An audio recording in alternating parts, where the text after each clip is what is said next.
Hello, I'm Molly. Caron, welcome. We are on unceded Coast Salish territory, and we are speaking with Gilles Cyrenne. He is the president of the Carnegie Centre Association, and we are going to talk about the services and the magic that happens at the corner of Main and Hastings. Welcome, Gilles. Hi, Molly. Nice to meet you. Nice to be here. Nice to see you again. So what is the Carnegie Centre? Well, Carnegie, it's a community center operated by the city, and like you said, at the corner of Main and Hastings. And that operates the building. Basically, the city operates the building, pays city staff to run a bunch of programs. Mm-hmm. And the work that I do is with the Carnegie Community Centre Association, which is a nonprofit. So we're able to get funding from lottery funds in various different places to run a number of additional programs, which wouldn't be possible with just the city doing it. Right. Yeah. So it's interesting because in 1901, Vancouver's requested big chunks of cash, I think $50,000 from Andrew Carnegie. Yes. He agreed to give $5,000 a year. Yeah. And the library was completed in 1903. There's a little bit of a correction there. I think he agreed to pay $50,000, mm-hmm. and the city agreed to support it for $5,000 a year. Thank you. And I've actually got the letter from Andrew Carnegie. So that's interesting that it began with philanthropy. Yeah, yeah. And how does it exist today? Does it still need philanthropy, or does it have enough tax money, and do you have to apply for grants? We apply. Well, the city pays for the operation of the building and for the staff and for programmers to run many different programs, and the association applies for funds from lottery funds, from Vancouver Foundation, from various funders. I think we've applied for grants from the Port of Vancouver. Really? And federal government, provincial government, City of Vancouver. We apply for a lot of grants. So let's talk about what the Carnegie Centre offers to the community. I know it's a low barrier community centre and it's very inclusive. Yes. But there are some rules there. There's that make it a safe space.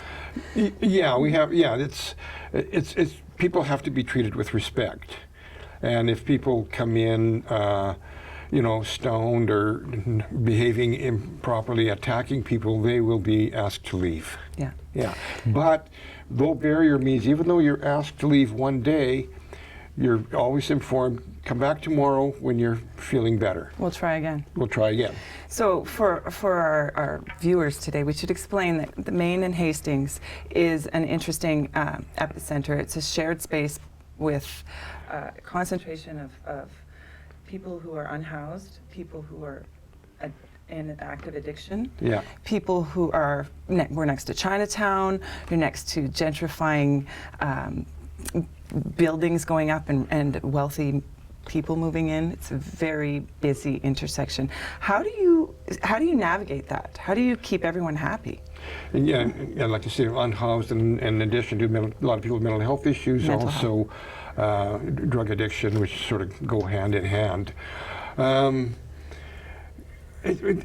Carnegie is really an open, caring space. And the really interesting is even though I'm a recovered alcoholic, but even during my alcoholism and soft drug addiction, I mean, I still worked, I was still active and still looked after some things. Mm-hmm. And even though people are in addiction doesn't mean that their lives are useless. Even people with addiction are often still carrying on doing a lot of useful things. There are people in addiction mm-hmm. that are doing great things to help the community. So, we have to be careful about what kind of a judgment we pass on people, because addiction doesn't mean that you're still not a member of the community. And how we navigate that in Carnegie is, like I said, everybody gets treated with respect. There's great acceptance, and a lot of the people in the downtown east side, like myself, who have recovered from addiction, have a lot of empathy mm-hmm. for other people who've been there. So once you've been there yourself, once you've been in the gutter yourself, and you're able to somehow or another pull yourself out, you have some empathy and sympathy for other people that are on that part of their journey. Right. And I just saw a film by Dr. Mattei, which I highly recommend. It is a new documentary done by Dr. Mattei about his work in the downtown east side. Gabor. Yeah, Mattei. And that's really great look at addiction. He certainly has a lot of empathy. Yes. Well, this is interesting because there is a lot of platforms for people to work with creatively their issues, which is often past trauma or ongoing addiction, through newsletters, through, I think you guys have a lot of musical, you have opportunity for people to be jamming. Yeah. You have an opportunity for opera, theater, lunching together outside the cafeteria, and it's a really good space to come out of your shell and integrate with humans and be part of the community. I feel it every time I'm there. Yeah, we have poetry nights. We have documentaries for thinkers. We have a learning center where people can re-engage with their education. We have 2 different writing groups, Fire Writers and Downtown Eastside Writers Collective, which I was part of. Founding that, and I helped keep that going. That's what got you hooked to the Carnegie, I think. That's what was my first connection. My first connection to Carnegie was Thursday's Writing Collective. Yeah. And across the hall was the Learning Center. So then, before I started messing up in my life, I had some involvement with education when I was younger. So then I started volunteering at the Learning Center. And then somebody asked me to be on the board. So I said okay to that. And I became good friends with the president. And she asked me to be vice president, so I became vice president. And I said, I'm doing this, but I am not going to be president. This is not a stepping stone to being the president, but now here I am. So it's just and you're really good at it. Thank you. Okay, so now COVID comes along. Yes. And we can't let people in as how does that manifest in a physical space like the Carnegie? Most of the center got shut down. And a lot of to-go containers too. A lot of, what we did is we kept the kitchen going. Yeah. But people were being served their meals through the window on the main floor in a basket. So they put their money in a basket, and then get their meal in a basket through the window. So there was like no physical contact and automatic, for sure, social distancing. Yeah. So the only thing that was open was that and the bathrooms on the main floor. That's it. I know the city put a lot of effort into bathrooms and hygiene and sanitation in the downtown east side, and we saw outdoor sinks around the Carnegie, and I think, were there any bathrooms added during COVID? Well, there were the bathrooms downstairs under the sidewalk that I think kept going. I don't remember seeing any extra bathrooms on the street nearby. No. So Vancouver has definitely changed from COVID. As we work in the downtown east side, I noticed the COVID cash, as it was called, created a certain pillow for people. Right. So the crime went down at first. Uh-huh. And then there was then the COVID cash got harder to get. Right. And the crime went back up. How do you see the safety level of being in the downtown east side and the crime levels since? I've never had any problem walking around the downtown east side. I mean, you're a white man. And I'm a white man. Okay. And I'm, I'm a pretty big guy. So, yeah. Okay, well, that's good to know. White men can walk around. Yeah. Well, and, I have good women friends on the board, and I've not ever heard any of them feeling threatened. In fact, some of my women friends who've been homeless have said they've gotten more help on the streets in the downtown east side than they've gotten anywhere else. Yeah. So, yeah. And that's the interesting part, is that it's not that it's a dangerous place, it's that it's a place where people unravel a lot. Yeah. And you see the psychosis of addiction, and you see the people's, like, their outer monologue their inner monologue becomes an outer monologue, and there's like a real, I see a need for mental health and wellness, but I also see a strong police presence. How do you experience the law enforcement? And is it gentle? Do you find it overbearing? I think it's it varies. I think maybe it depends on the officers that are involved. I'm not in touch with that a lot. I see that they do street sweeps, and which is not great. They you know, they take people's possessions and just dump them, throw them in dump trucks, and away they go. And I mean, these are people hardly happy. I mean, you know, you own a sleeping bag and a pop crate with a few things in it, and then suddenly you don't even have that. Yeah. So there's, you know, I find that to be a little bit heavy-handed. We're thinking maybe that we might have some meetings at Carnegie about that to see if we can figure out something that might work a little bit better. So people watching, if they want to get involved and maybe come to this meeting and see how, you know, how democracy can still work, how can they get in touch? Well, there's a Carnegie Community Centre website, and there's also Carnegie Community Action Project (CCAP) website, and there's contact information there. They can come to the centre.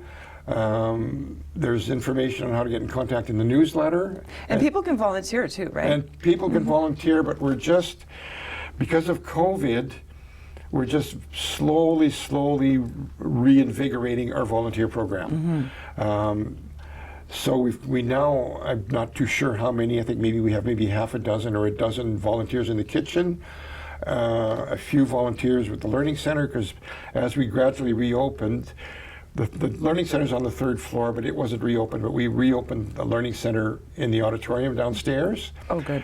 So people were able to come, participate in learning activities, participate in a tech cafe, and other activities. And the library was also operating out of the auditorium for a while. So it's slowly getting back up to speed. We've just recently reopened the 3rd floor for meetings. The Learning Centre usually closes in the summer because staff has time off. Right. But the 3rd floor is open again, so people can come And up. the newsletter didn't experience a hiccup? Because I know the newsletter is a big deal at the Carnegie. It's been going on for 25 years. How many years? 30 years? 25, 30 years, a long time. Every week? Every 2 weeks. Every 2 weeks. It did go through a hiccup because Paul, who runs the newsletter and has been doing it as a volunteer for 25 years, is amazing. He does this every 2 weeks. Yeah. The newsletter used to be maybe 8 to 16 pages, but he needed people to fold it, put it together, and staple. And that, you know, it's a lot of work. And we weren't able to do that during COVID. So it was reduced down to either 4 or 8 pages, and he does that himself. Okay.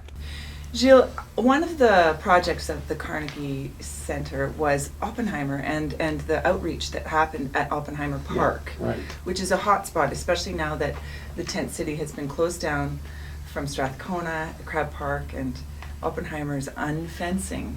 What is happening at Oppenheimer? I haven't been there recently, but I know that the field house is still fenced in because it was damaged quite a lot, and the bathrooms were wrecked. It was broken into, and during the tent city. So there's a contractor that's going to be fixing that, and then we'll be moving the programs back in there. Meanwhile, there are 3 trailers set up. One for peer workers, one for bathrooms, and one for staff.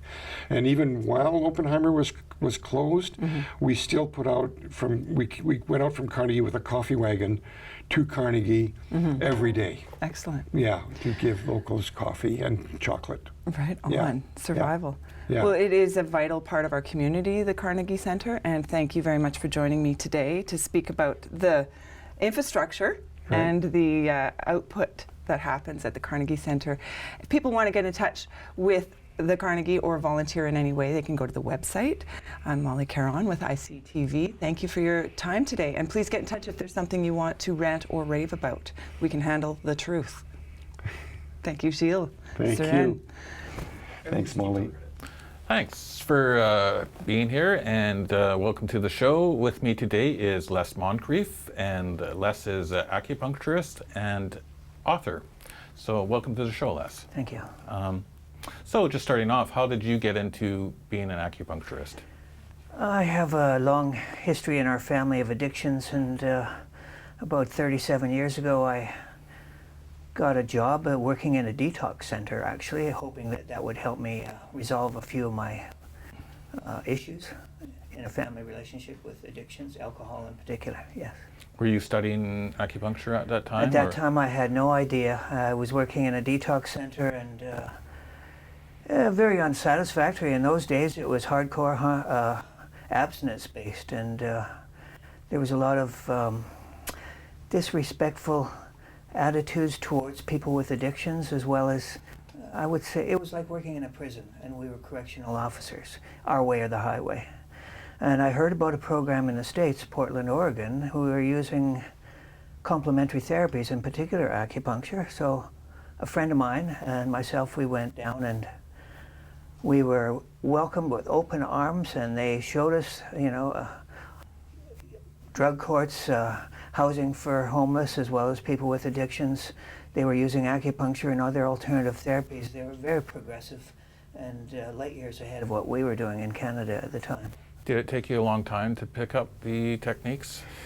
They gave me a treatment using acupuncture. It was an auricular treatment, and Okay, auricular, you might want to explain. auricular is ear acupuncture. Okay. There's they use a protocol called the National Acupuncture Detox Association protocol, and it's simply 5 needles in the ear, points associated with different organs, and the treatment itself lasted maybe 35 minutes, 40 minutes, and profoundly, you know, affected me. And I thought, at that time, I thought every addict, alcoholic should experience this kind of almost euphoria, in fact. Calm, collected, focused, comfortable.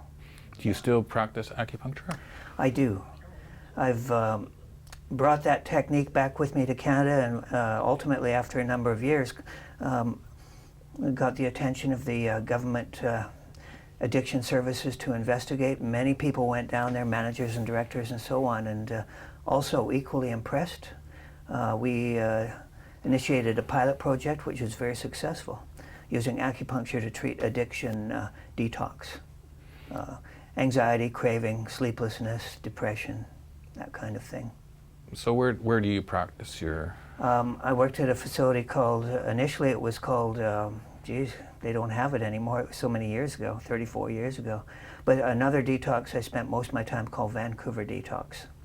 Initially as a detox worker, just helping and supporting people get through the withdrawal management phase and charting and all that. Ultimately, I started incorporating using complementary therapies, detox herbal tea, and you know, rescue remedy, a number of things, and ultimately doing acupuncture on the side. At the time, I was apprenticing. Yes. Okay, so you've written a book. It's called Treating Complex Pain and Addictions with Bio-electrode Therapy. Right. Now, Yeah, what is Bio-electrode Therapy? Bioelectrode therapy is kind of like it says. It's the body using electrodes, and I simply started out using copper, pure copper electrodes, and pure silver. Actually, they're aluminum electrodes, and I would just attach them to the end points of the energy pathways, the end points and the beginning points. So they're largely on the fingers and the toes. Okay, so And- can you explain a little bit about that? Like, what do you mean endpoints? Okay, these are the beginning and the end points of what the Chinese call qi pathways, or energy pathways, also called meridians or channels. And when you're in perfect health, the energy should be flowing in one particular direction from one meridian to the next, ultimately back to the original point, a meridian, making a complete circuit. Yeah. Okay, what happens if if the energy isn't moving in that That's an excellent question. pathway? That's where pain starts, or diseases start in the body, is when the energy short circuits, essentially. Chinese would call it qi, and they have many different terms. They call it stasis or stagnation, or even rebellious qi. The energy is going backwards. So this is energy flowing through the body? Energy, in Western physiological terms, is I would believe, and it's commonly known as, it's just a microcurrent, electrical current. And electrical current goes from positive, or pardon me, from a negative, which is a silver electrode, to the copper. And for example, if I put a copper on the end point of what's called the large intestine 1 point, it travels the electrons and the silver ions travel up through the energy pathway up to my face, across the body, and in this bioelectrode therapy, it will travel down the other side of the body through the stomach and end up in my toe, which I place a copper. And so you have a microcurrent traveling from silver to copper. Okay, let's talk about how this works, the technique works. Now you've got some copper here, you've got some These are electrodes. Aluminum. And I just make them out of, I just use copper sheets and aluminum sheets, and I just pump them out with a hole punch, a paper hole punch, and it makes the perfect size electrodes. I've advanced my technique to using liquid silver, pure liquid silver, and pure liquid copper, so I just paint them on the points. But otherwise, when I use the actual metal electrodes, they have to be taped on with a piece of tape of some sort. Yeah. Can you demonstrate on my hand how you would, like with the paints, how you would Okay, I'll do apply, the paint, yes. apply an electrode on somebody? Okay, let's just do exactly that particular one. This is a large intestine 1 on the forefinger. Okay. And the other one would go on your toe next to the big toe. We won't take my shoes off and do that though. So this is pure liquid silver, and it's a 5-gram bottle, and I use a stir stick simply to get in there and stir up the metal particles, because the metal particles tend to settle at the bottom. And so once your acupuncture point, large intestine 1, is cleaned with an alcohol swab, I simply put an electrode on it, just simply like that. That's all that's required.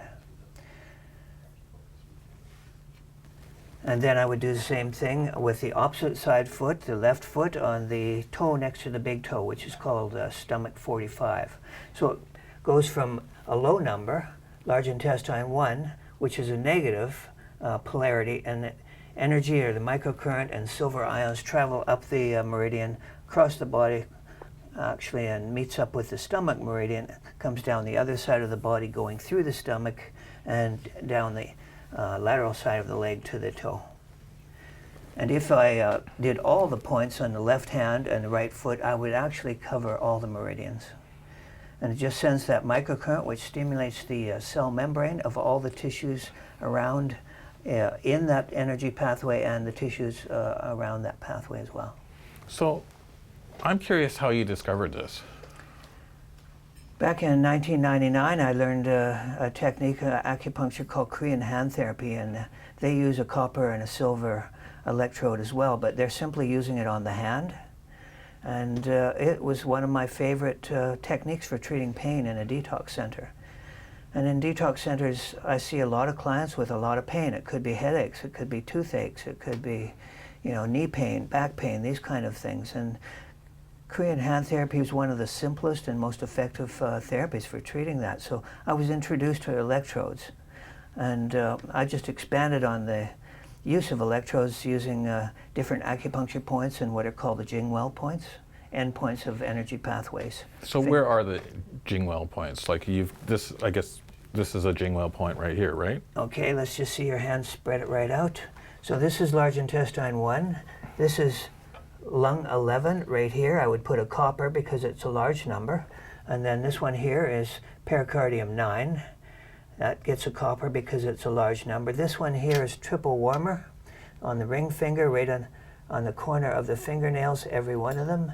And that gets a silver, which is, where's my silver electrode? Right there. Oh, pardon. Yeah. I could put either a metal electrode using aluminum, or I can use an actual silver electrode, which is here, plant it there.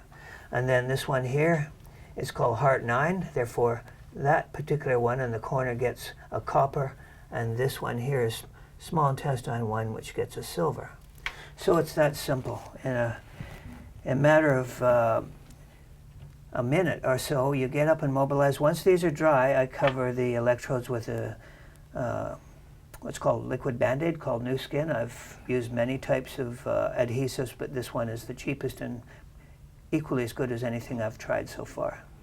Now, what happens if you don't get the electrode in the right place? What if it's too far to the right? There's a little bit of latitude that There's a one little can bit of use. latitude? Yeah, the energy, the microcurrent is still going to be generated, but if you're right on top of the acupuncture point, you're going to have a much better stimulation of the point, which the body itself is electrolytes, electrolytes are simply sodium, magnesium, calcium, potassium, all these conductive minerals in the body. And so you're essentially a battery. When I put a negative here on the finger and a copper down there, I have an immediate generation of electrolytes, electricity, microcurrent, traveling through the tissues of least resistance. And the tissues of least resistance are the acupuncture meridians. So now you've been using this technique to treat opioid withdrawal. Can you talk a little bit about that? Well, I've been using a lot of different acupuncture styles and different complementary therapies, and the acupuncture using the NATA protocols, the auricular ear treatments were probably the best. The Coastal Health Authority did a pilot project which was very successful back in the mid-early 90s, and so I typically will always do that treatment because it's effective. But when I started using electrodes, I found that the results tended to be much quicker and more comprehensive. Almost immediately, the clients would experience a profound relaxation. Many of the pains that they were experiencing at the time would just disappear, and they would sleep through the night. The craving, the anxiety, the mood swings, depression just lifts as soon as relatively quickly, right after the electrodes are applied. And for the opioids, we apply for men, we put it on the left foot, right hand. For women, we do the opposite. We do the right foot. I understand you have a method called the all-meridian method. Would you not use that? I do. I using tried both hands and both feet. I was doing simply one hand. For myself, I would use left foot, right hand, and it worked marvelously and very quickly, addressing all the symptoms of opiate withdrawal. But I thought sometimes they get rubbed off if I'm using the inks. I thought, well, if I put them on two hands, well, both hands and both feet, well, at least I would always have a connection. But to keep it simple, one can simply do one hand, the opposite side foot. You get equal. There's no real benefit that I've found from using both hands and both feet. Yeah. Well, we're quickly running out of time, but Yes. You've got a book, and if people want to get more information about your techniques, how would they contact you? I have a good friend by the name of Don. He's been following me around town for the last couple years. Okay. Thank you, Don. Yeah. And he's been videotaping my treatments and videotaping the demonstration of how I do the treatment, but also getting the testimonials from clients. And all you have to do is look on my website. It's www.Bioeletrode Therapy, one word.com. And you'll see many demonstrations on people with all kinds of pain problems as well as addiction problems. And every case, I mean, this is hard to believe that such a simple therapy could be effective as it is. You have to see it to believe it. Okay, well, Les, I just want to thank you very much for coming out, and I look forward to speaking with you again in the future, and thank you very much for watching. A real pleasure. Thank you.